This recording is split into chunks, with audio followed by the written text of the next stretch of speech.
Hey, what up? My name's Elijah. Me and my team Scythe Cord got 19th after Swiss at YCS Vegas 2024. We were 13th after day one. And then unfortunately, round 9, I forgot my deck box at the hotel. So we lost that round, which ultimately ended up costing us. But I think the deck was super great. I think we played really well, so I wanted to share it with everyone. First, some shout outs. Shout outs to my team, Chris and Ramiro. You guys did so good. Honestly, nobody put in more work, wanted it more than you guys. Honestly, it was crazy. Honestly, you guys played insane, and our team did fantastic. Second, shout outs to my girlfriend, Abby. She's my biggest supporter, and one day I'm going to bring home the trophy for us. Next, shout outs to Leo, my GOAT. All these cards, this mat, everything that you see is basically his. So shout outs to him. Shout outs to the other Leo for helping me test. He's on the come up, and bold prediction, I think he's going to get his first premier top at Nats this year. I really think he's on the come up and he's going to do some great things. I believe in him a lot. Shout outs to everyone on Scythe Cord. Everyone helped support us. Yeah, let's get into the deck profile. First, this Fire King, 3 Snake-eye Ash, 2 Poplar, 1 Oak, 3 Bonfire, 1 Flamberge, 1 Temple for the Snake-eye cards. Temple is mandatory in my opinion because going second, you want to see it. It will help you break boards. It puts a lot of pressure whether you're playing versus Fire King or Pure because they're going to summon something, whether it's Princess or IP or whatever it is, they're going to summon something, and this is just going to get you free advantage. And going first, you really want to see it because it helps you make some really crazy end boards that my team was making that I think most of the room actually did not know about. Like you can end on Appaloosa, Ambler Whale, IP, Flamberge, Arvada in the Spell and Trap Zone, and that's because you play this. Next, 2 Black Witch. Some teams play 3 of this and 1 for 1. We just played 2 Black Witch because we wanted to make room for non-engine, and we preferred 2 Black Witch instead of a Black Witch and a 1 for 1, even though 1 for 1 is kind of in a vacuum, objectively a better card. Because this card allows you to go for that God board I described earlier, and also because it has some nice interactions with the card in the side deck. 3 Wanteds to search for the Black Witch, the original Sinful Spoil, and that's all the Snake-eye Diabellstar stuff. Then 2 Kieran. This is maybe my favorite card in the deck. Like it's so crazy, helping you dodge things. And also its pop and revive to bring back Arvada is just crazy. I know the people who got first place didn't actually play this card. That was crazy to me, but you know, we all make mistakes. I forgot my deck round 9, so anything can happen. And also it can contribute to bricking, which is why we only played 2 instead of 3. Arvada, you need to play it. Garunix, you need to play it. Ponix, you need to play it. Island, you need to play it. Sanctuary, you need to play it. Next is the non-engine. We opted for hand traps because we just felt like they were just crazy going both first and second. A lot of people complain about the quote-unquote hand trap mini game, about if you're going to draw 2 or not. But honestly, there was a ton of times where I only drew 1 and I still won. Like in 10 rounds, I only won 1 die roll all weekend. And having this much non-engine just meant that the math was in my favor to win that quote-unquote hand trap mini game. And honestly, I feel like I just skill gapped a vast majority of my opponents anyways. So the die roll didn't matter. I know a lot of teams, or some teams rather, opted to play board breakers. Like the homie Adam from Vancouver. I know his team decided to do that, long red hair. I meant to get his contact info actually, so yo, if you're watching this or if someone you know is watching this, like my Discord will be in the description. Hit me up, let's talk. I know we meant to exchange information and then we forgot. But we preferred hand traps. Just felt like they were more flexible, but honestly, board breakers probably would have been better into the room. Not because I think they're objectively better, but honestly, people were playing all horrible all event. They were ending on awful end boards, which meant that if you were playing board breakers, you could have just completely annihilated them. But we played hand traps, played 3 imperm. This is the best one, easily. Nib, this is the second best one, easily. Valor, this is the third best one. Sometimes this is actually better than imperm.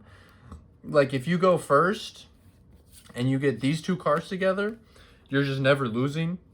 Whereas, like, if you have these 2 cards together, it's possible they can force out the imperm. And then, like, your nib is still crazy, but, like, you can't, like, guaranteed do this. Like, it doesn't matter how godly of a hand they have.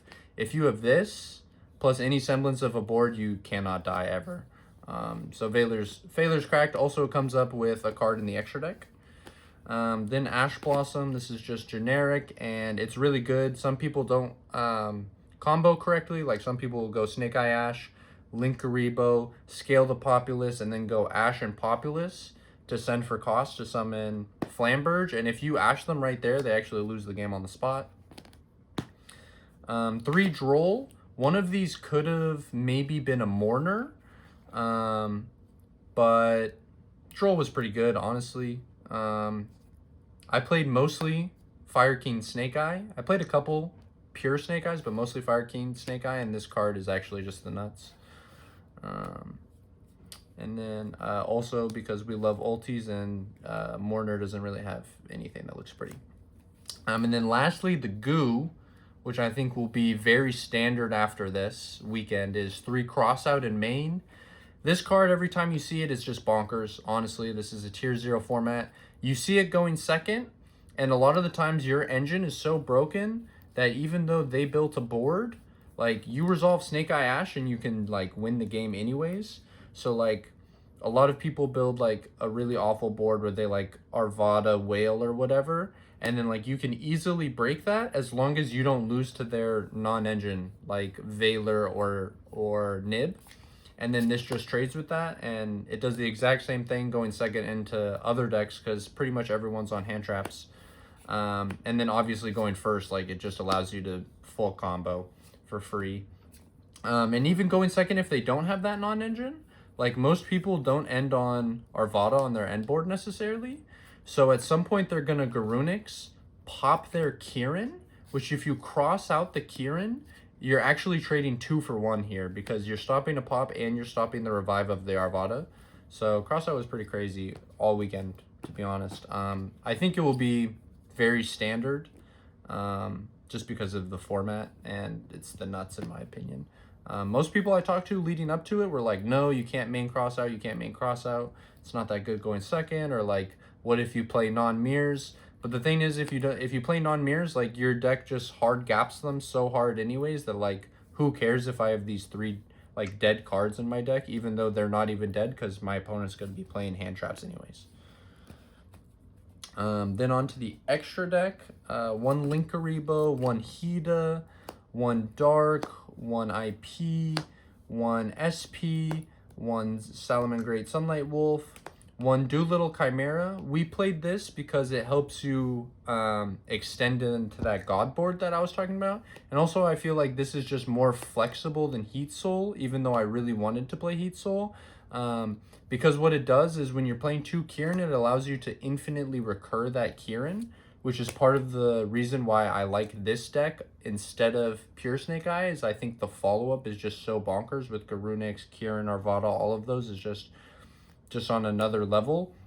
And this allows you to just always recycle Kieran. Like, it makes your interactions really layered, where, like, your opponent might Cosmic your island, and then, like, you get to float, like, the IP and the Doolittle with Arvada and Whale. And then when this gets destroyed eventually, it gets to add you back Kieran, and you'll have Princess on board, and your opponent might think they're safe from Nib, but then you just Kieran pop it, and then you nib them. Like, this card just allows a lot of flexibility. I really enjoyed it, but I can see some arguments for Heat Soul instead.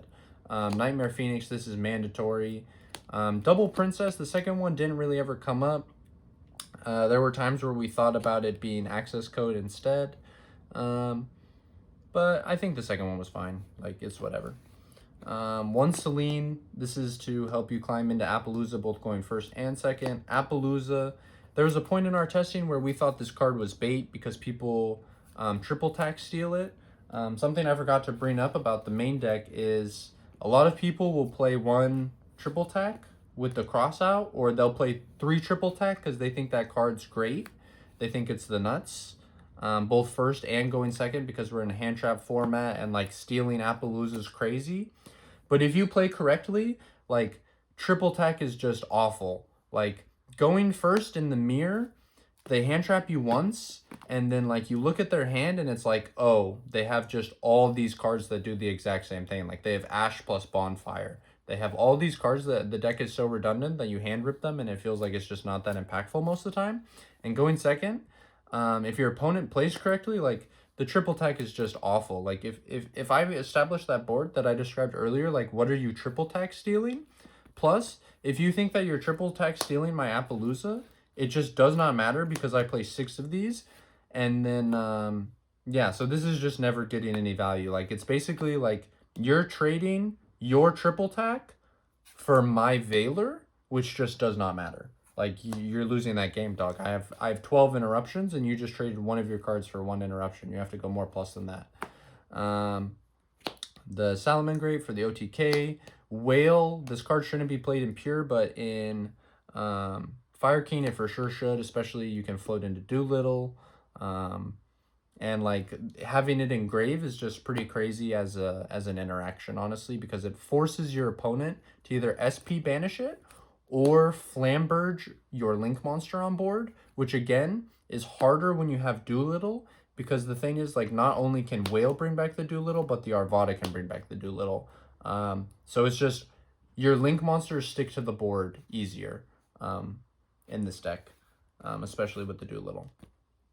Shoutouts Nash. We played the 1 Kurikara. This card was just like a searchable. Like we felt like having searchable,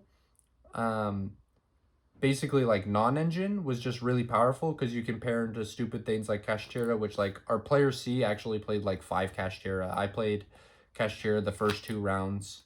And like I actually just never saw it and never got to it. It didn't really perform, to be honest, but like it's just 1 card and it's searchable and it can help you win games, and it's one of the reasons, like one of the smaller reasons why this deck gaps every other deck, is because you have options like this. Like how are you going to play Pearly when your Fire King opponent can just search this thing?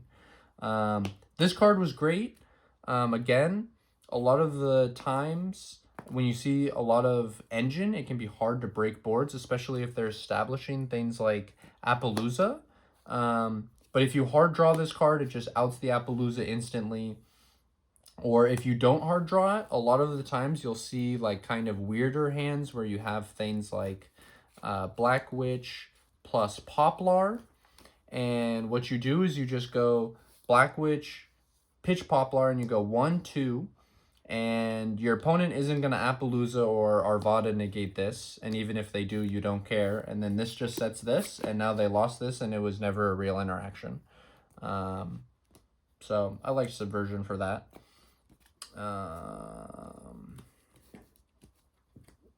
It performed pretty well for me.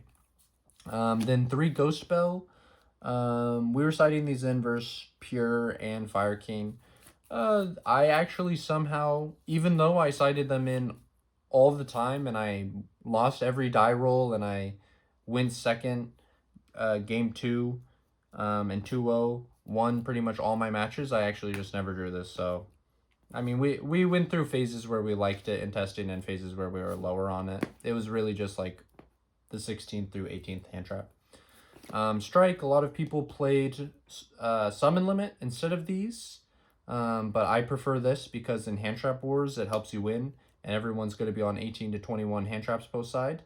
And also because I hate floodgates and I prefer just outplaying my opponents. I think I can do that, and I think I did that all weekend, and I don't want to win floodgating people personally. 3 Droplet. I don't remember these ever doing anything impactful, but like in theory, they can like stop stupid Dweller decks, or it's good versus Voiceless, but I didn't play any Voiceless. I never played any Super Dweller decks. I don't even know if I ever sided these in. These probably could be Bestials, to be honest. 3 Cosmic. I do not like this card, to be honest. I think it was super overhyped the entire weeks leading up to the event. Like, you Cosmic Cyclone the Fire King board, and then all it actually does is trade with, like, Appaloosa. That's it. Like, the rest of the board floats, so it's not even that good. And also, like, if your opponent's on, like, Anti-Spell or something, which is what you would primarily want this for, if you double hand trap them, and they have to pass, like, the Anti-Spell kind of sucks anyways. So I didn't like this card. I did side it in a few times versus opponents where I was like, the gap between me and them is so large that my only loss condition is that they open combo plus a stupid floodgate. I don't know if I'd play it going forward. I think Summon Limit's going to get really popular, so maybe you kind of have to play it for that, but I don't know. This card is like the definition of mid, in my opinion. And then 1 Dogwood. I don't believe in time cards. I think time cards suck. None of my matches went past 20 minutes. I literally never sided this in. But there was so much hype going into this event about this card. I thought everyone would be on it. And I thought maybe, I don't know, I kind of respected the player base a little bit more going into the event. So I thought that my matches would be a little bit harder, take a little bit longer. I feel like my matches, like, basically never got to turn 3. I never got into, like, the crazy grind fest that I experienced during testing. Like, they all just, like, insta-ended. So I wanted this just as a cross-out target, so my opponent's going to cheese me. But it was just a waste of a side deck slot. So I actually played, like, I don't know. The only cards in this side deck that actually mattered were, like, these were nice. This was nice. Yeah, I played a 4-card side deck, so that was pretty cool. That was pretty cool. And I think that's all. Yeah, thanks for watching.